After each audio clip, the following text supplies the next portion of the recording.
अपैशुनम, ये दोष हमें परमार्थ से रहित कर देता है। ये सुना तुमने, वो ऐसा ऐसा ऐसा है, चुगली करना, ये चुगली करना। कुछ ऐसे महापुरुष जन हैं कि जिनको बड़ा आनंद आता है। कभी कभी ऐसा अवसर मिला तब लगता है कितनी रुचि से किसी की निंदा की जाती है, कितनी रुचि से बात की जाती, और बार बार उनको हटा के भगवत वार्ता करो, चुप रहो, सुनो। वो ऐसा उनको इतना सुख मिलता है मानो उनको चक्रवर्ती सम्राट पद पे अभिषेक मिल जाएगा इस बात से। देखो, अपने परमार्थ मार्ग के साधक हैं, अपनी कोई निंदा करे तो उसकी भी हमें निंदा नहीं करनी। उसके द्वारा जो हृदय में जलन होती चुपचाप सह लेना है, पर किसी की निंदा नहीं करना। कोशिश करो किसी और की निंदा आपको सुनने को ना मिले, कोशिश करो आपको अपनी निंदा सुनने को मिले। कोई निंदा कर रहा है तो आप कान को कहो सुनो, क्योंकि अब जलेगा हृदय ना, और जब हृदय जलेगा तो फिर सही हो जाएगा। अगर अपनी निंदा हो रही तो कान में अंगुली मत डालना, जरूर सुनना, लेकिन जब किसी की निंदा होने लगे तो कान में अंगुली डाल लेना।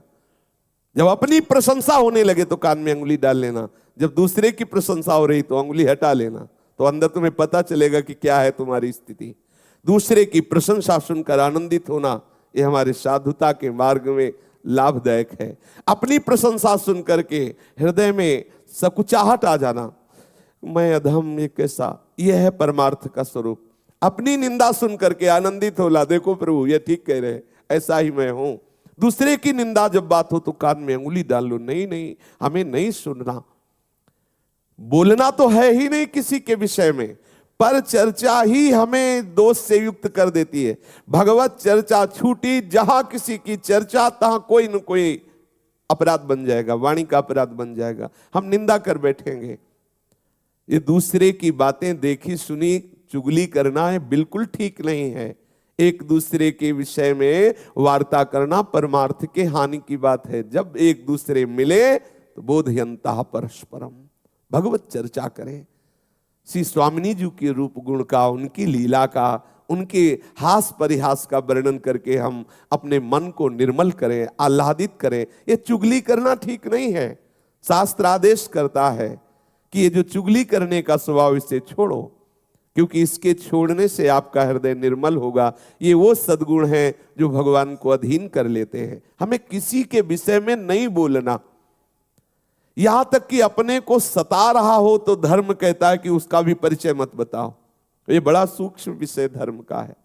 जब धर्म स्वरूप बैल को जब परीक्षित जी ने देखा कि उसके चरण टूट गए हैं, तीनों एक चरण से चल रहा है और एक पुरुष प्रहार भी कर रहा है, पूछा बैल से जो धर्म रूप में था कि आपको दंड कौन दे रहा है? तो बोले इसका ठीक निर्णय नहीं किया जा सकता कि कौन दंड दे रहा है। जैसे जैसे वार्ता हुई परीक्षित जी समझ गए ये धर्म है, क्योंकि ये धर्म कहता है कि अपने को भी जो सता रहा है उसका भी परिचय न बताए, क्योंकि वो कोई न कोई मेरा कर्म ही है जो उसको प्रेरित करके आया है और मुझे दुख दे रहा है। वो बेचारा तो निमित्त मात्र है, वो थोड़ी हमें दुख दे रहा है। कोई न कोई कर्म, को न काहू के दुख सुख कर दाता, निज कृत कर्म भोग सुन भाता। अगर कोई हमें आकर के पीट रहा है तो सच्ची मानिए हमारा कर्म ही कोई उसके ऊपर बैठ गया और वो आकर हमें पिटवा रहा है, हम उसका भी विरोध नहीं करते। यही तो साधुता है। इन्हीं सद्गुणों से तो प्रभु रीझ जाते, प्रभु प्रसन्न हो जाते हैं। हमें ये बात धारण करनी है हृदय में। प्रभु के मार्ग में चलने का आपका उद्देश्य है तो आप चुगली करना छोड़ दीजिए। देखो, किसी से कहना नहीं, कसम खाओ किसी से नहीं कहेंगे। और अब वो दूसरे से बोलेगा देखो कसम खाओ किसी से मत कहे। पूरी समाज में बात हो गई और वो किसी से कहना भी नहीं है। ये बहुत प्रपंच का विस्तार अंदर होता रहता है, हम समझ नहीं पाते हैं। अच्छा, बात जैसे हमने सुनी या देखी ना, तो गरिष्ठ भोजन पालो तो उसके पचने के लिए, जैसे पाचन शक्ति बढ़ाने वाली ऐसे पदार्थ है कि पालो तो पच जाएगा। ऐसे ही जब किसी की बात अगर आपके हृदय में पहुंच गई और आप नाम जपना शुरू कर दें तो भले पच जाए, नहीं तो चाहे दीवार से बोलना पड़ेगा। आहा, अब थोड़ी शांति मिली। वो जैसे नहीं पेट में गुड़गुड़ गुड़गुड़ होए, तो फिर अब उसमें चूरन, पंचसकार चूर्ण या कोई ऐसा डाल लो तो भले बच जाओ, नहीं तो वो फिर बार बार खट्टी डकारें आना और ऐसा। तो ऐसे इसमें डकार से आती, कैसे बोले, कोई तो मिले तो बोले सुनो, किसी से कहना नहीं। बोले क्या? बोले पहले बताओ किसी से? बोले कसम से नहीं कहेंगे। अब वो दूसरे से बोले कि ऐसा, ये परमार्थ के विपरीत चेष्टा है। थोड़ा हम हजम करना, पर हजम करने की औषधि नाम है। अगर नाम जप नहीं हो रहा तो हजम नहीं होगा ना, वो बिल्कुल धरी रहती यही।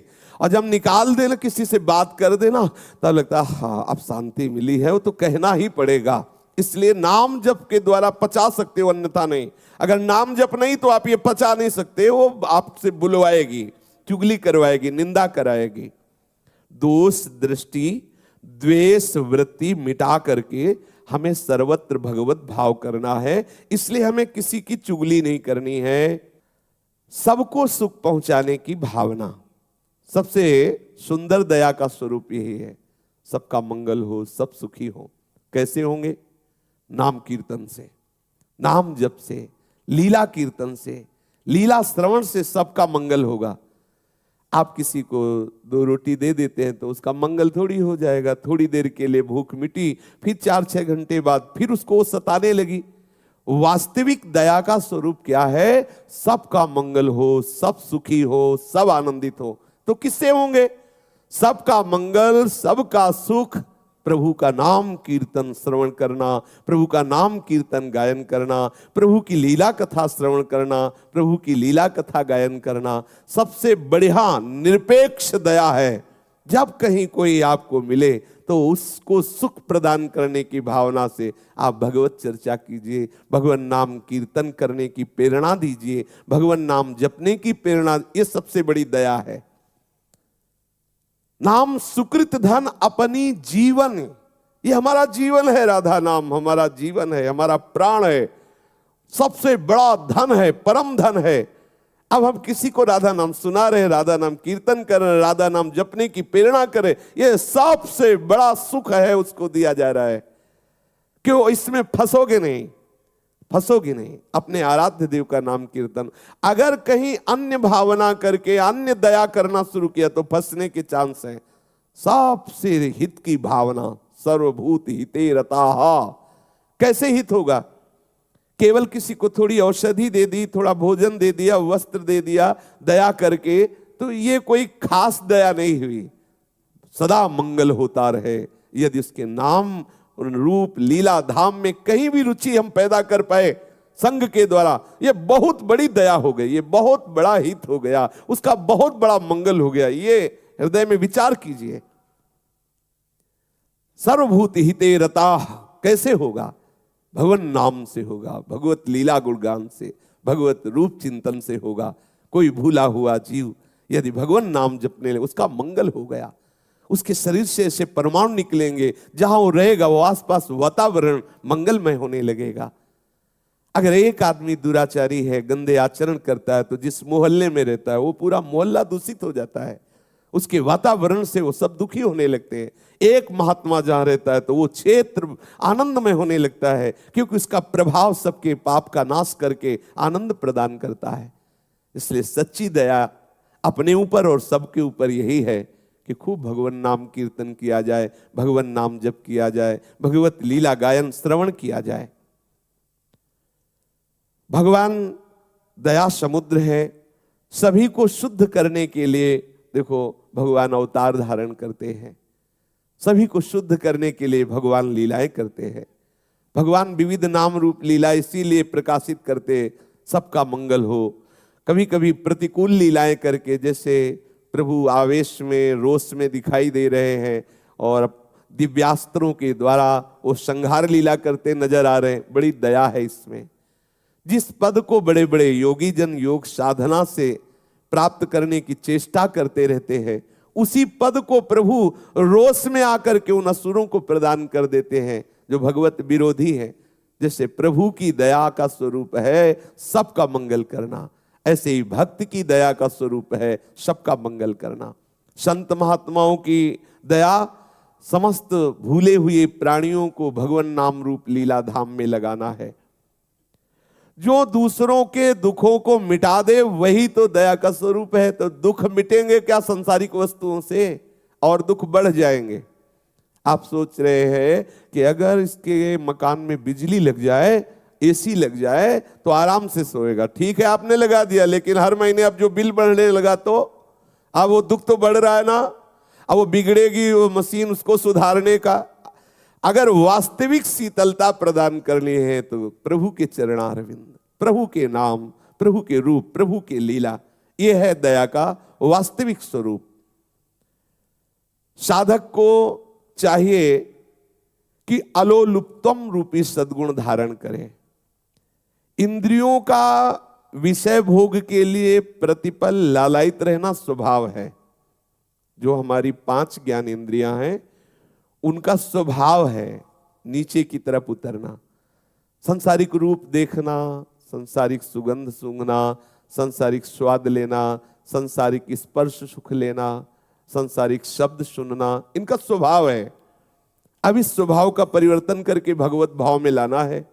ये जो स्वभाव, इसे लोलुपता कहते हैं, और इस स्वभाव पर विजय प्राप्त कर ले उसे अलोलुप्तम कहते हैं।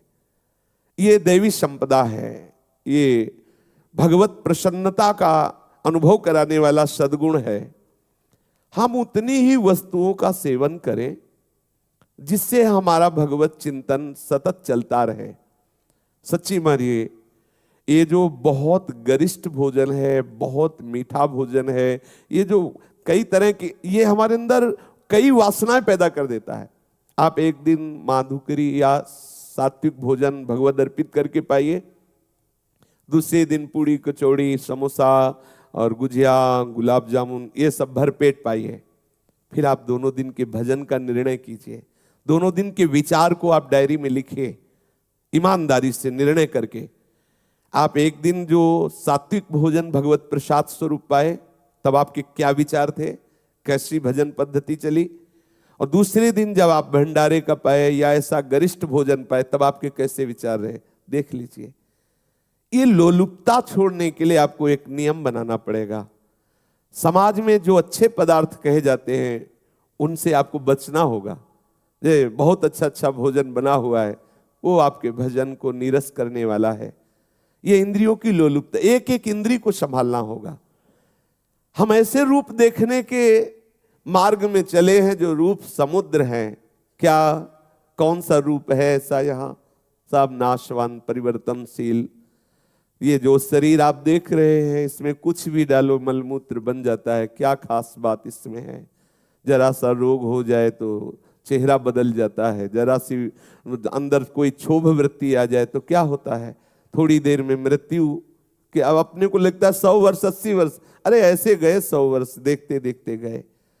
इस इंद्रियों के विलास को कब तक नेत्र सोचते हैं ये सुंदर ये सुंदर, कहीं कोई सुंदर नहीं। देख लो क्या सुंदर है। क्या जब प्रभु की तरफ आप देखोगे तब आपको पता चलेगा कि सुंदरता किसे कहते हैं। सुगंध हमारे प्रभु के श्री अंग में जो है वो सुगंध हमें प्राप्त करनी। स्पर्श हमें स्वामी जी के श्री चरणों का, लालजू के श्री चरणों का प्राप्त करना है। श्रवणेन्द्री प्रिया प्रीतम कैसी रसमयी बातें कर रहे, इसको हमें सुनना है। एक एक इंद्री को हमें ये लोलुपता जगानी है। ये जो लोलुपता विषयों की तरफ बन गई है इसे हम त्यागे, बिना इससे त्यागे आगे नहीं बढ़ सकते। थोड़ा नेत्रों को संयम में रखें, बाहरी रूप देखने से बचिए। है ही नहीं सुंदर, क्या सुंदर है, तुम्हारे अंदर वासना इसलिए सुंदर लगता है। यहाँ कोई सुंदरता है? अरे सौंदर्य समुद्र प्रभु है, चिदानंदमयी सुंदरता प्रतिपल बढ़ती रहती। यहाँ तो प्रतिपल नाश को प्राप्त हो, क्या सुंदरता। एक देवता उतर पड़े तो सब यहाँ ऐसे हो जाएंगे जैसे सूर्य उदय होने पर तारे हो जाते हैं, ऐसे एक देवता।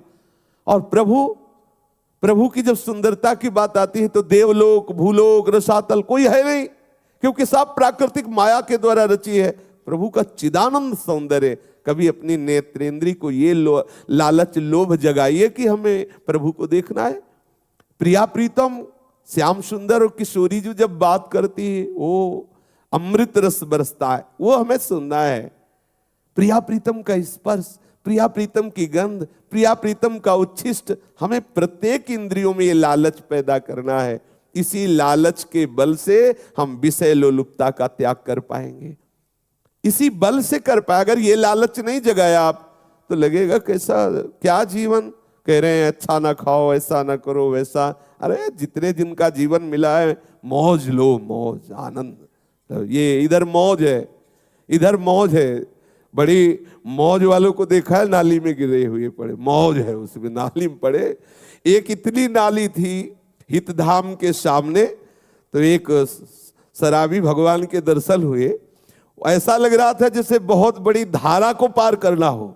ऐसे कदम बढ़ाते फिर खड़े हो जाते, फिर बढ़ाते फिर और आखिरकार उसी में गिर गए पार में। ये है मौज, ये मौज है भाई, सावधान, ये मौज गिराने वाली है। आइए प्रिया प्रीतम के अनुराग रस में, वास्तविक तुम्हारे मन की मांग प्रिया प्रीतम है, चिदानंद प्रेम धाम है। इधर आप गए तो विचलित होते चले जाएंगे, क्लेशित होते चले जाएंगे, फंसना ही है, कहीं भी आनंद नहीं। खोज के देख लीजिए, बहुत जन्म खोजते रहे, आज हमें अवसर मिला है आनंद समुद्र प्रभु की तरफ चलने का। तो अपनी 5 ज्ञानेंद्रियों को मन सहित प्रभु के चरणों का लालच बढ़ाइए, लोभ बढ़ाइए।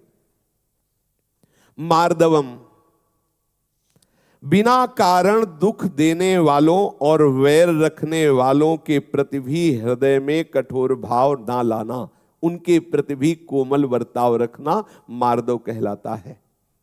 ये कोमल वर्ताव तभी रहेगा जब ये विचार करेंगे कि बेचारा ये क्या कर सकता है, गुणों से प्रेरित है, प्रेरित होकर ऐसी चेष्टा कर रहा है। ये बहुत नीची धरा का चिंतन है। ये बेचारा जो हमें गाली दे रहा है, निंदा कर रहा है, मारा गया है, माया के द्वारा इसकी बुद्धि हरण कर ली गई है, इसलिए ऐसा कर रहा है। ये बहुत नीची धरा का। उत्तम धरा का है कि मेरे प्रीतम ही इस रूप में, इसलिए कोमलता बनी रहेगी। 2 विचार, यदि आप प्रीतम भाव नहीं रख पा रहे तो बेचारा है। वो बातुल भूत विवश मतवारे ते नहीं, बोले ही वचन विचारे, है ही नहीं उनके अंदर ज्ञान, विवेक ही नहीं कोई विचार की बोल सके। इसलिए जैसे छोटा बच्चा है, अपने को गाली देने लगे, कुछ ऐसा प्रतिकूल करने लगे, तो हमारे अंदर तत्काल भाव आता है कि बच्चा है, तत्काल भाव आता है। तो ये सब बच्चे हैं। अज्ञान की धरा में ये भगवान को भी गालियां देते हैं, शास्त्रवेत्ता ब्रह्म ऋषियों की भी निंदा करते हैं, प्रेमियों की भी निंदा कर, बेचारे हैं, बच्चे हैं। इस भाव से या मेरे प्रीतम है, हृदय कठोर नहीं होना चाहिए। मार्दवम रूपी सद्गुण, कोमलता बनी रहे। जैसे अपना बच्चा अपने साथ कठोर व्यवहार करे तो हम क्या करते हैं, दुलार ही करते हैं, बच्चा है। जैसे अपने किसी अंग से अपने को चोट लग जाए तो हम क्या करते हैं, हमारी ही गलती से हमें लग गया, तो ऐसे हम सोचते हैं हमारी कोई गलती रही होगी पूर्व में, उसका परिणाम इसके द्वारा दिया जा रहा है, इसलिए हम कठोर हृदय ना हो, हमारा हृदय सदैव कोमल बना रहे। उपासक को हृदय में सबके प्रति कोमलता का भाव रखना आवश्यक है। कोई भी कठोर बर्ताव हमारा नहीं होना चाहिए। कोमलता जब आपके हृदय में रहेगी तो प्रिया प्रीतम आके विराजमान हो जाएंगे। ध्यान रखना, हृदय को कोमल बनाना है। कोमल हृदय सरस होता है, सरस कोमल हृदय में ही प्रिया प्रीतम विराजते हैं, कठोर हृदय नहीं। सब महापुरुष एक स्वर में आदेश करते हैं यही, कबहू कठोर न होई, कोमल चित सब सो मिले, कबहू कठोर न होई। सबसे कोमल व्यवहार, कोमल भावनाएं, हमारे अंदर कठोरता स्पर्श न करे, क्योंकि मुझे संभालना, मेरे हृदय में प्रिया प्रीतम आने वाले हैं। रसिक शेखर नौ किशोरी किशोर सुकुमारता की रास जुगल सरकार पधारने वाले हैं। जैसे हम लीप पोत के आंगन और सुंदर आसन की रचना करते हैं कि भाई गुरुदेव पधार रहे हैं, कोई महापुरुष पधार रहे हैं, अगर थोड़ा भी कूड़ा आने की संभावना होती है तो हम उसे रोकने की चेष्टा करते हैं कि यहाँ गंदा ना होने पावे। ऐसे ही हमारा हृदय अब प्रिया प्रीतम के लिए प्रिया प्रीतम पधारेंगे। हम अपने हृदय को कोमल रखें, क्योंकि इतने सुकुमार प्रिया प्रीतम विराजेंगे, कठोर हृदय ना होने पावे, ये किसी के प्रति ना होने पावे। क्योंकि हम बर्ताव किसी के प्रति कठोर करेंगे तो हमारा हृदय कठोर होगा ना। कठोर हृदय में हमारे सुकुमारी किशोरी किशोर थोड़ी आएंगे। इसलिए हमें हृदय एकदम द्रवित रखना है, कोमल रखना है, सरल स्वभाव रखना है। कठोरता हृदय में आने न पावे, सावधानी रखनी है। ह्री, शास्त्र और लोक मर्यादा के विरुद्ध काम करने पर जो एक लज्जा होती है, एक संकोच होता है, उसे ह्री कहते हैं। ये आपको अशुभ आचरणों से बचाएगी। अगर हम ऐसा करेंगे तो हम साधक हैं, हम उपासक हैं, क्या होगा? शास्त्र विरुद्ध आचरण, लोक में निंदा। नहीं नहीं, ऐसा नहीं होना चाहिए। मेरे द्वारा ये नहीं होना। मैं ये नहीं खा सकता क्योंकि साधक हूं, मैं ये नहीं देख सकता क्योंकि साधक हूं, मैं ये ऐसा आचरण नहीं कर सकता, साधक हूं, उपासक हूं। ये लज्जा होना, ये संकोच होना, ऐसा विचार होना ना, ये विरुद्ध आचरण नहीं करो, समाज क्या कहेगी, ये विचार आना। ऐसा प्रभु को क्या सोचेंगे, देखो मेरा शरणागत है, ये क्या कर रहा है, नहीं मुझे ऐसा नहीं करना। लज्जा होना, ये ह्री सद्गुण है। साधन विरुद्ध कोई भी क्रिया करने की भावना आने पर संकुचित हो जाना, लज्जा हो जाना, ऐसा सोचना कि अब मानो मेरे शरीर में सामर्थ्य नहीं रह गई, ऐसा गलत करने के लिए मैं जाऊं तो मेरे पैर में सामर्थ्य नहीं है, मैं ऐसा करूं तो मेरे हाथ में सामर्थ्य नहीं, मैं ऐसा बोलूं तो मेरी जिह्वा में सामर्थ्य नहीं, मैं ऐसा देखूं तो मेरे नेत्रों में सामर्थ्य नहीं। एकदम आप संकुचित हो जाएं, निर्बल हो जाएं, शास्त्र विरुद्ध आचरण करने के समय आपके अंदर उत्साह न रह जाए, आपका हृदय संकुचित लज्जा युक्त हो जाए। ये ह्री रूपी सद्गुण है, ये भगवत कृपा से उपासकों के हृदय में जागृत होता है।